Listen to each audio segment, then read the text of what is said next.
Hey guys, what's up? You're watching Up and Adam. My name's Adam Knoll. And for those of you who don't know me, I'm the guy bringing you guys all the weekly interviews and recaps from your favorite celebrities and pop culture influencers.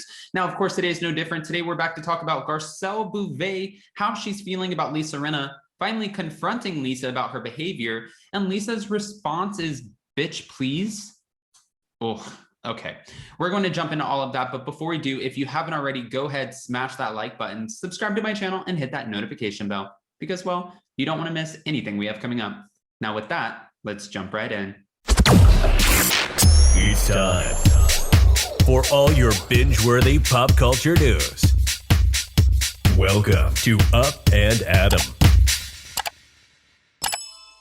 All right, guys, so it's no surprise that Garcelle and Lisa haven't gotten along for quite some time because Garcelle doesn't trust Lisa, especially after the way that she treated Denise Richards in the last season, season 10, and they were supposed to be friends. Garcelle hasn't forgotten about that, and she even made it very clear at the beginning of this season, maybe we have room to grow, but there's a lot of work we need to do in order to get there, so don't get upset with me, but I need to learn to trust you again and know that you won't do something like this again. And Lisa made it clear, I can't promise you that.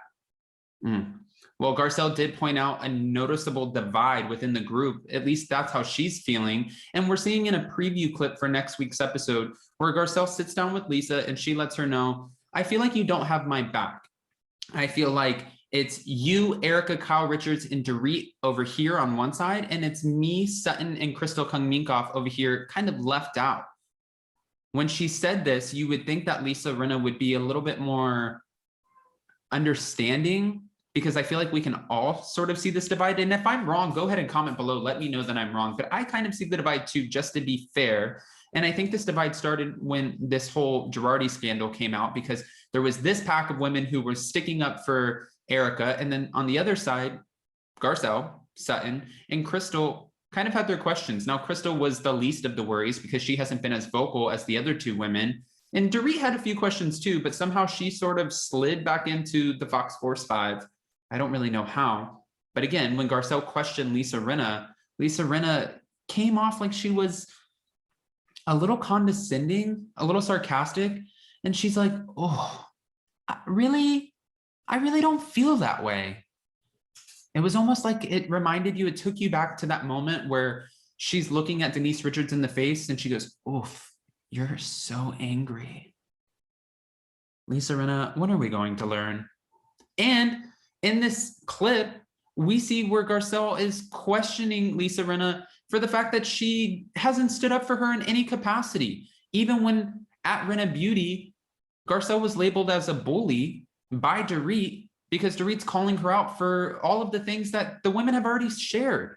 They're pretty much just saying, Dorit, you take over the conversation. You don't let anyone talk.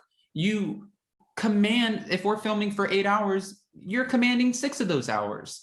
This is an ensemble cast. This is not the Dorit show. Kyle Richards has said it. Erica Girardi has said it. Kathy Hilton has alluded to it. So why aren't you pissed off at them? Why is it only Garcelle?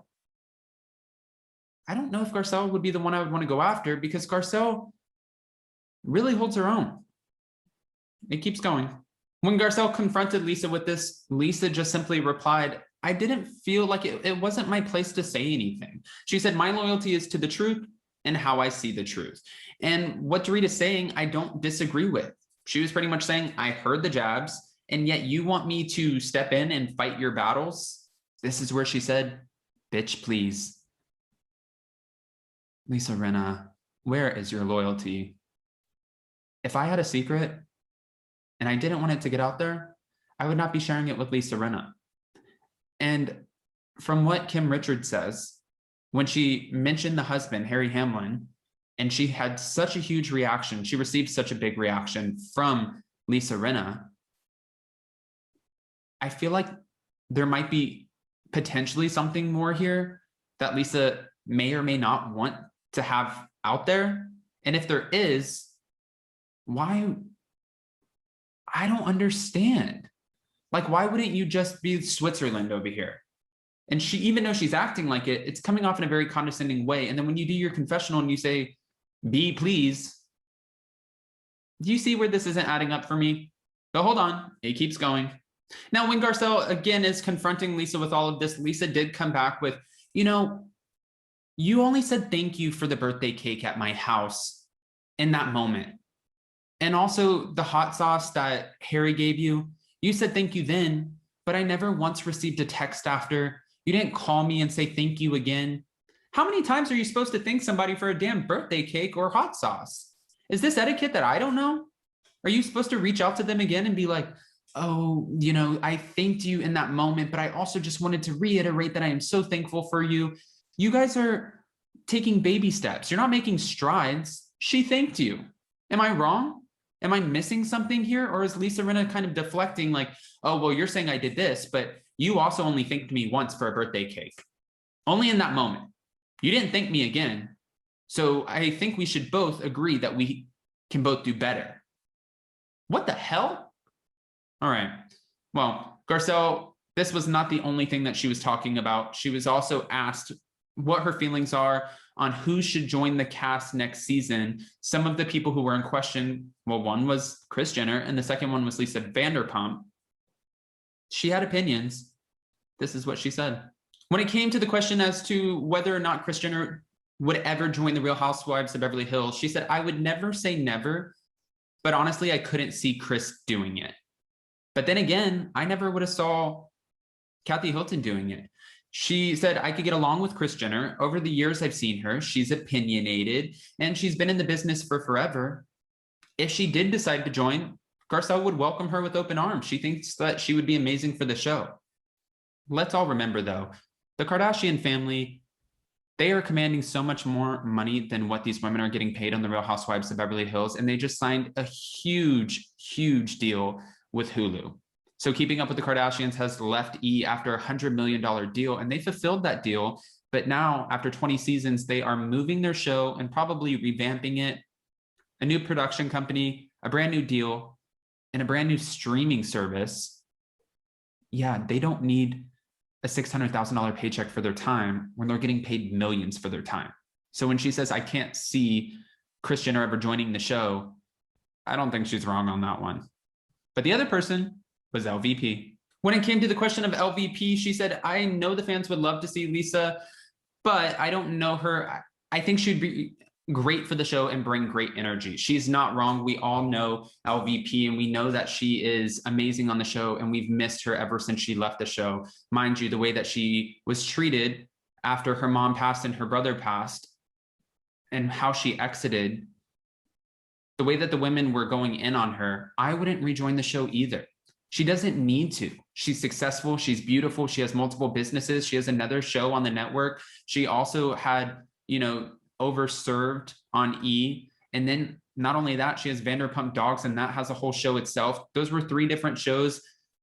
She's fine. She doesn't need to go put herself in a situation where the women are going to try to completely attack her and dethrone her. Again, I don't see this happening. But I want to ask you guys all of these questions. How do you feel about this back and forth that we're going to see on next episode, this upcoming week on the Real Housewives of Beverly Hills? This back and forth between Garcelle and Lisa. And do you feel like this is a little bit condescending and deflective of Lisa? Or are we just reaching here? Can these two ever get back together?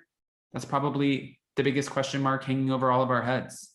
Well, if you haven't already, go ahead, comment below. And before you go, don't forget to smash that like button, subscribe to my channel, and hit that notification bell because, well, you don't want to miss anything we have coming up.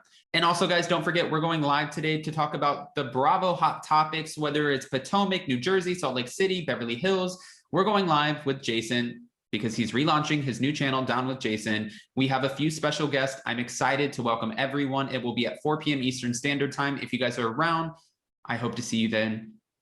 And if you're not, enjoy your holiday weekend. I love you guys so much. Thank you for watching. Happy Sunday Fun Day. And we'll see you so very soon. Bye, guys.